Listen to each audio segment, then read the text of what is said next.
Et on retrouve tout de suite le politologue Bob Kabamba. Bonsoir, merci d'être avec nous. Alors Félix Tshisekedi a prêté serment pour un second mandat.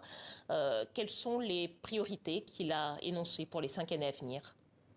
Donc, comme votre reportage vient de le démontrer, la première priorité sera la question de la sécurité à l'est du Congo. C'est pas uniquement à l'est du Congo, c'est aussi dans l'ancienne province de Bandundu, dans l'Équateur, dans l'ancienne province de Katanga. En fait, c'est vraiment la priorité qu'il a pour essayer de sécuriser la République, le territoire congolais, en sachant très bien que la République démocratique du Congo, l'État congolais n'est pas présent partout. Et de ce fait, c'est une priorité qui était déjà définie bien avant et pour lesquelles il a des difficultés à pouvoir assumer cette priorité, à pouvoir répondre aux attentes, comme disent les habitants de l'Est, du centre, aussi du Katanga, sur la question sécuritaire. Et donc là, après la priorité à la question liée lui-même à sa légitimité, à sa légitimation, puisqu'on a déjà vu que le processus a été un peu entaché d'irrégularité et qu'il doit absolument arriver à assumer son autorité, à assumer sa responsabilité avec le président, avec toute la légitimité auprès de tous les Congolais, même pour ceux pour lesquels il n'a pas voté pour lui. Il a également parlé du social et de l'économie dans son discours.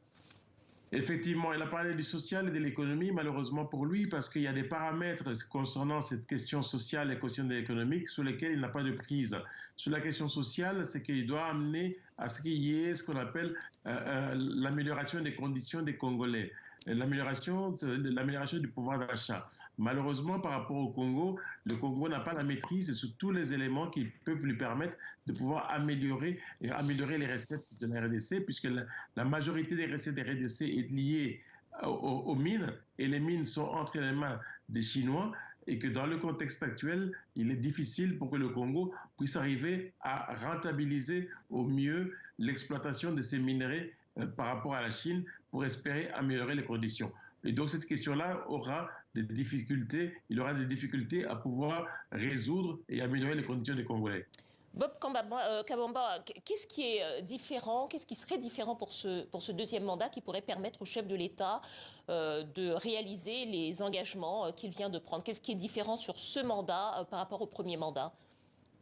En fait, on aura du mal à changer le premier mandat du deuxième. Le premier mandat, il avait déjà tous les outils, il avait déjà tous les éléments, ce qu'on appelle les outils essentiels de gestion d'un État. Il avait le Parlement, il avait le gouvernement, il avait toute la structure qui permet de pouvoir impulser une politique dynamique pour redresser le Congo.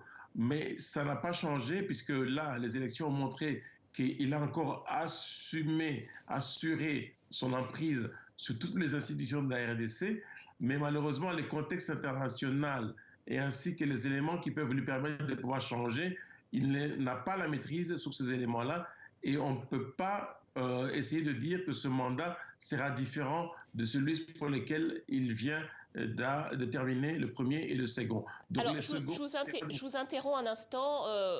Peut-être la différence entre le premier et le deuxième mandat.